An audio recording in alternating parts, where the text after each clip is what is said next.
Halo, selamat pagi. Ketemu lagi sama kakak di pelajaran pendidikan agama Kristen kelas 3 ya.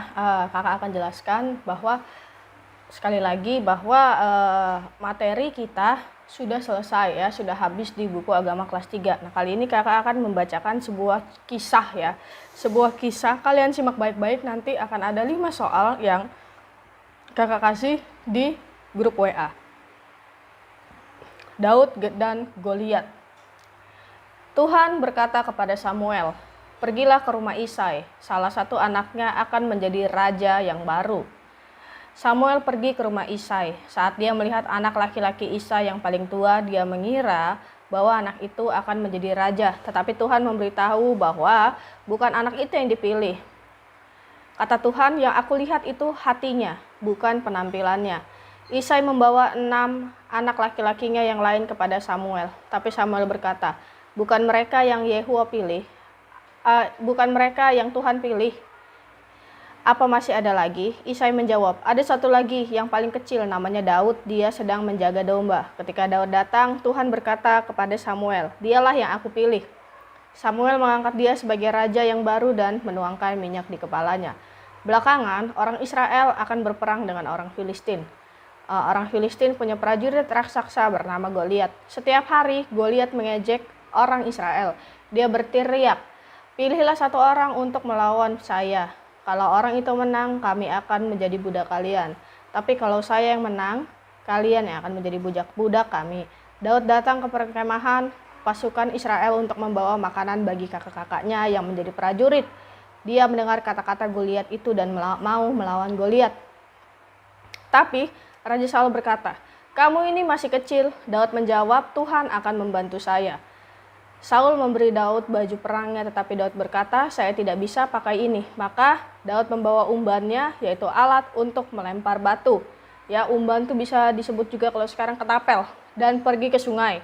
Dia memilih 5 batu licin dari sungai itu dan menaruhnya di kantong. Lalu Daud mendatangi Goliat. Raksasa itu pun berteriak, "Sini kamu anak kecil, saya akan berikan dagingmu untuk burung dan binatang liar." Tapi Daud tidak takut dan berteriak, "Kamu melawan saya dengan pedang dan tombak, tetapi saya melawan kamu dengan nama Tuhan. Yang kamu lawan itu Tuhan, bukan kami. Semua orang ini akan tahu bahwa Tuhan lebih hebat daripada pedang dan tombak. Dia akan menyerahkan kalian ke tangan kami." Daud menaruh batu di ketapelnya, lalu mengayunkan ketapel itu sekuat-kuatnya. Karena Tuhan membantu Daud, batu itu tertancap di dahi Goliat. Raksasa itu roboh dan mati. Semua orang Filistin melarikan diri. Apakah kamu juga percaya kepada Tuhan seperti Daud? Nah, ini bercerita tentang seorang Daud ya. Daud ini masih kecil ya. Daud ini masih kecil. Daud 6 bersaudara ya. 5 kakaknya itu jauh lebih kuat. Tetapi kelima kakaknya itu mengandalkan diri sendiri.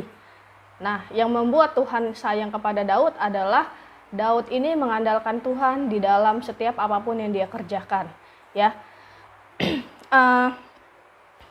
Dari sini kita bisa belajar bahwa ketika kita berserah kepada Tuhan ya, mau agama apapun kita ya, ketika kita berserah dan berusaha, maka Tuhan akan membantu kita ya. Jadi di sini adalah cerita ini memberikan amanat bahwa yang Tuhan lihat itu hati kita, bukan tubuh kita yang kuat, bukan otak kita yang pintar, ataupun bukan juga harta kita yang kaya. Tetapi yang Tuhan lihat itu adalah hati kita. Nah, sama seperti yang kakak lakukan ya, Kak Adit lakukan ya. Walaupun kalian berbeda kulit ya, berbeda warna kulit, berbeda agama, tapi yang kakak lihat hati kalian. Ketika kalian memberikan rasa toleransi ya kepada teman-teman yang berbeda agama ya, saling menghargai, itu jauh lebih penting daripada harta yang banyak, otak yang pintar ya. Sekarang gini, misal Dharma ini pintar, tetapi Dharma tidak mau menolong teman yang kesusahan. Lah, apa bedanya Dharma dengan anak-anak yang lain kalau Dharma tidak mau membagi ilmunya?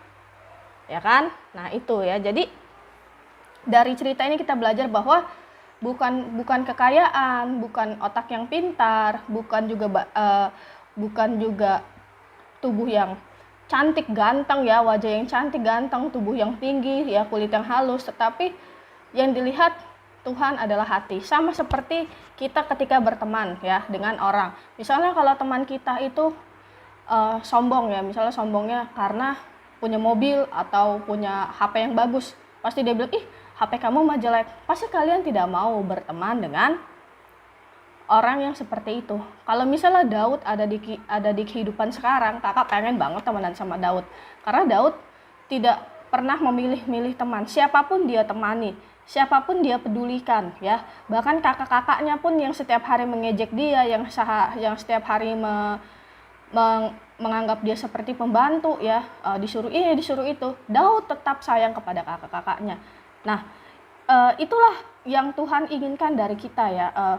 Yang Tuhan inginkan dari kita tuh maksudnya kita harus saling mengasihi apapun agama kita, ya, apapun juga latar belakang kehidupan kita harus saling mengasihi, ya. Pasti kalian akan senang jika mempunyai teman yang mau menerima kita apa adanya, ya. Setelah ini kakak akan kasih 5 soal, ya, yang berhubungan dengan Daud ini. Kalian kerjakan dengan baik-baik dengan dari yang apa kakak jelaskan tadi, kemudian dikumpulkan di hari Jumat. Oke, itu aja tugasnya. Kita ketemu lagi di pertemuan berikutnya. Bye.